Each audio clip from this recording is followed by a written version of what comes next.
আসসালামু আলাইকুম রহমতুল্লাহি ওবরকাতুহু। সম্মানিত দর্শক, জনাব তারেক রহমান সাহেবের আগমনের পর থেকে নানা রকম বালা মুসিবত, বিপদ আপদ জামাতকে ঘিরে ধরেছে এবং বিশেষ করে উসমান হাদির হত্যাকাণ্ডের পর পুরো বিষয়টি যেভাবে জামাতের পক্ষে চলে যাচ্ছিল এবং উসমান হাদির মৃত্যুর পর যে জানাজা অনুষ্ঠিত হয়েছিল এবং সেটাকে ঘিরে সারা বাংলাদেশে যে একটা উত্তেজনা তৈরি হয়েছিল, বিশেষ করে একটি যাকে বলা হয় বিপ্লবী সরকার গঠন ইত্যাদি যে বিষয়গুলো নিয়ে, অর্থাৎ জানাজার ওই ময়দান থেকে হাজার হাজার লক্ষ লক্ষ মানুষ পার্লামেন্টের মধ্যে ঢুকে যাবে, তারা জাতীয় সরকার গঠনের দাবি জানাবে এবং পুরো প্রক্রিয়াটি জামাতের নিয়ন্ত্রণে থাকবে, এরকম একটি আতঙ্ক সারা বাংলাদেশকে একেবারে রীতিমতো জড়সড় করে তুলেছিল। তো সেই ঘটনার প্রেক্ষিতে বিএনপি ওই সময়টাতে তটস্থ ছিল।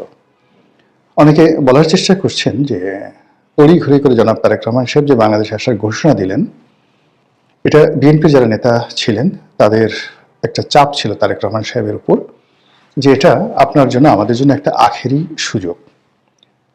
আমরা মনোনয়ন ঘোষণা করে ফেলেছি, চারিদিকে নির্বাচনের দামামা জ্বলছে, দামামা বাজছে, আর পুরো প্রশাসন থেকে শুরু করে রাজনীতির ময়দানে জামাতের যে কৌশল, সেই কৌশলের কাছে আমরা পেরে উঠছি না। এটা অন্য কোনো কারণ নয়। মূল ব্যাপার হলো যে আমাদের দেশের রাজনৈতিক যে কালচার, সেই কালচারে সবাই আসলে কর্তা ব্যক্তিকে মাঠে চান।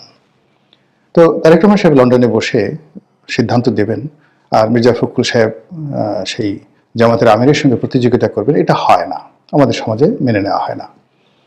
প্রথম কিছুদিন লেভেল প্লেয়িং ফিল্ড যেটা বলা হয় রাজনীতির, সেখানে বিএনপির যারা শীর্ষ নেতা তাদেরকে জামাতের আমিরের সমপর্যায়ে মনে করা হতো বা সমপর্যায়ে স্থান দেওয়া হতো। কিন্তু পরবর্তীতে জামাত এটা বুঝতে পারার পরে তারা হয়তো, এটা আমি বলবো যে এটা ভুল হয়েছে জামাতের ওই সময়টাতে। মানে জামাত এই প্ল্যাটফর্ম থেকে তাদের আমিরকে সরিয়ে নিয়ে আসে এবং তাকে সুপ্রিম কমান্ডার হিসেবে বা খমেনির মতো, আয়াতুল্লাহ আলী খামেনির মতো তাকে আধ্যাত্মিক নেতা হিসেবে বসিয়ে রাখে এবং তাদের দ্বিতীয় টায়ার বা দ্বিতীয় সারির যে সকল নেতা রয়েছেন, সেই আবদুল্লাহ মোহাম্মদ তাহের ডাক্তার, তাকে দিয়ে সব কাজ করেন। এমনকি জামাতের সেক্রেটারি জেনারেল মিয়া গোলাম পরওয়ার, তো মিয়া গোলাম পরওয়ারকেও তারা সুপ্রিম কমান্ডার হিসেবে সামনে নিয়ে আসে। তো ওটা কয়েকদিন, মাস দুয়েক, এটা দেখতে খুব ভালো লেগেছে, জামাতের আমিরের সম্মান বেড়েছে, মর্যাদা বেড়েছে, কিন্তু বিএনপিকে সেই বিকল্প চিন্তা করার সুযোগ দিয়েছে এবং বিএনপি তখন চিন্তা করেছে যে না, মাঠে যদি জামাতের আমিরকে ফেস করতে হয় তাহলে তাদেরকে অবশ্যই নেতা নির্বাচন করতে হবে এবং তারেক রহমান সাহেবকে দেশে আসতে হবে।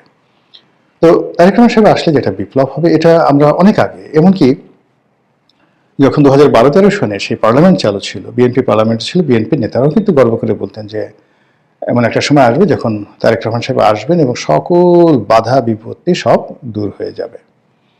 তো যাই হোক, তারেক রহমান সাহেব আসার পর এখন আর কেউ জামাতের খোঁজ নেন না, জামাতের কথা বলেন না, বরং মানে নানা রকম নেতিবাচক কথা জামাত নিয়ে, শিবির নিয়ে মানুষ বলতে থাকে এবং যা তাদের প্রাপ্য, মানে 30-35টি সিট তারা পেতেই পারে যে অবস্থা, তো সেইটা অনেকে বলার চেষ্টা করেছে তারা একটাও পাবে না, কেউ বলছে দুটো পাবে, তিনটে পাবে, এরকম। তো পরিস্থিতি যখন এরকম, ঠিক সেই সময়টাতে জামাত বিরোধী যে শক্তি রয়েছে বাংলাদেশে, যারা নিজেদেরকে প্রো লিবারেশন ফোর্স হিসেবে দাবি করেন, প্রগতিশীল হিসেবে দাবি করেন এবং জামাতকে যারা ধর্মান্ধ এবং পশ্চাৎপদ মধ্যযুগীয় চিন্তা চেতনার শক্তির ধারক বাহক হিসেবে মনে করেন, সে সকল বুদ্ধিজীবী, তারপরে সে সকল সাহিত্যিক, সাংবাদিক সবাই একযোগে জামাতের বিরুদ্ধে বলতে থাকে এবং তারা সবাই বলার চেষ্টা করে যে জামাতের যে আসল চরিত্র এবং আসল যে রূপ, এটি এখন জনসম্মুখে প্রকাশিত হয়ে গেছে। আর এই কারণে বিশেষ করে ডেইলি স্টার এবং প্রথম আলোর এই ন্যাক্কারজনক ঘটনার পর জামাত ভবিষ্যতে কি করতে পারে এবং তারা কতটা নির্মম হতে পারে, নিষ্ঠুর হতে পারে, এটা এখন জনগণের কাছে ওপেন হয়ে গেছে। এবং তখন তারা বলার চেষ্টা করছিল যে এখন যদি কোনো ইলেকশন হয় এবং বিশেষ করে জগন্নাথ বিশ্ববিদ্যালয়ের যে ছাত্র সংসদ নির্বাচনের কথা হচ্ছিল, তো সেটা নিয়ে সবাই বলার চেষ্টা করছিল যে এখন যদি নির্বাচন হয় জামাত সেখানে জয়লাভ করতে পারবেন। এবং আপনারা জানেন যে ইতিপূর্বে রাজশাহী বিশ্ববিদ্যালয়, জগন্নাথ বিশ্ববিদ্যালয়ের আগে যেটা রাজশাহী বিশ্ববিদ্যালয়ের ছাত্র সংসদ ডাকসু এবং জাহাঙ্গীরনগর বিশ্ববিদ্যালয় জাকসু, এই নির্বাচনে জামাত ভূমিধস বিজয় লাভ করেছে। এবং এগুলো ছিল জনাব তারেক রহমান সাহেব বাংলাদেশে আসার আগে। তো তারেক রহমান সাহেব বাংলাদেশে আসার পরে যেহেতু একটা রাজনৈতিক পরিবেশ পরিস্থিতি তৈরি হয়েছে, একটা আলাদা ভাইব তৈরি হয়েছে, ছাত্র দলের যারা নেতাকর্মী রয়েছেন তাদের মধ্যে একটা উদ্দীপনা চলে এসছে। এবং আমাদের দেশে যে ক্ষমতা কেন্দ্রিক রাজনীতির যে একটা ভাইব থাকে, যে ক্ষমতা যেদিকে সেদিকে সাধারণত ভোট যায়, তো সেটা জগন্নাথ বিশ্ববিদ্যালয়ের যে ছাত্র সংসদ নির্বাচন সেখানে হবে এই ভরসা করে যারা বলেছিল তাদের সবার মুখে চুনকালি। নির্বাচন হলো, সেই নির্বাচনে শিবির আগের মতো জয়লাভ করলো, ঢাকা বিশ্ববিদ্যালয় অন্যান্য বিশ্ববিদ্যালয়ের মতো জয়লাভ করলো এবং এখানে ছাত্রদল কিছুই করতে পারলো না। এখন সমস্যা হয়ে গেল যে এই যে তারেক রহমান সাহেবের আগমনে এখনো পর্যন্ত যে ভাইবটা চলছে, যে হাইপ তোলা হয়েছে বা তাকে যেভাবে ভবিষ্যৎ প্রধানমন্ত্রী হিসেবে লোকজন সম্বোধন করছে, তো তার প্রভাব কোথায়? জগন্নাথ বিশ্ববিদ্যালয়ের এই ভোটে কেন এই প্রভাব এলো না? এখনো কেন মানুষ জামাত এবং শিবিরকে যাকে বলা হয় ভোট দিচ্ছে? এটা মানে যারা বিএনপির পক্ষের লোক তাদের জন্য খুবই বিব্রতকর, সেন্সিটিভ, স্পর্শকাতর।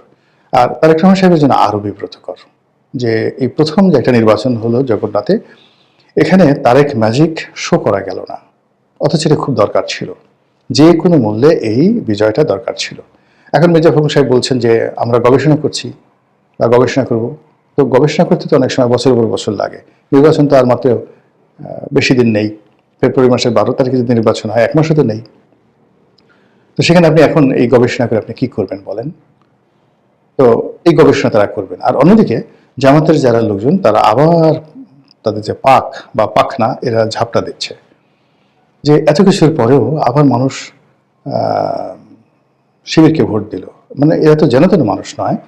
জগন্নাথ বিশ্ববিদ্যালয় এই মুহূর্তে বাংলাদেশের শ্রেষ্ঠত্বের দিক থেকে দ্বিতীয় পর্যায়ের, মানে দ্বিতীয় সেকেন্ড ফেমাস ইউনিভার্সিটি।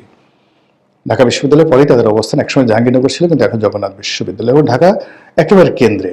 এবং জগন্নাথ বিশ্ববিদ্যালয়ের যে ক্ষমতা, আশেপাশে ধরেন যেগুলো কলেজ রয়েছে, সোহরাওয়ার্দী কলেজ, তারপরে কবি নজরুল কলেজ, এরপরে পুরনো ঢাকাতে যত প্রতিষ্ঠান রয়েছে, যত ব্যবসা বাণিজ্য রয়েছে, এখন তো বাংলাদেশের যে ইকোনমি, সেই ইকোনমি মূলত পুরনো ঢাকা থেকে নিয়ন্ত্রিত হয়। আমাদের কোর্ট কাছারি অফিস আদালত সব পুরনো ঢাকাতে।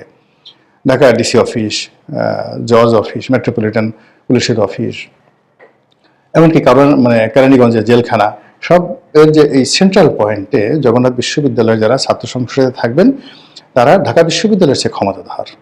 বিকজ অল কমার্শিয়াল যে স্পেসগুলো রয়েছে এবং কমার্শিয়াল হাবগুলো রয়েছে, কমার্শিয়াল অপরচুনিটিসগুলো রয়েছে এবং অ্যাডমিনিস্ট্রেটিভ যে হাবগুলো রয়েছে সব কিন্তু ওই জগন্নাথ বিশ্ববিদ্যালয় কেন্দ্রিক। এবং ওখানে যারা নেতা হবেন তারা ইচ্ছে করলে অনেক কিছু করতে পারেন। এবং অর্থনীতির একেবারে চাকা না, ঠিক হৃৎপিণ্ডটা।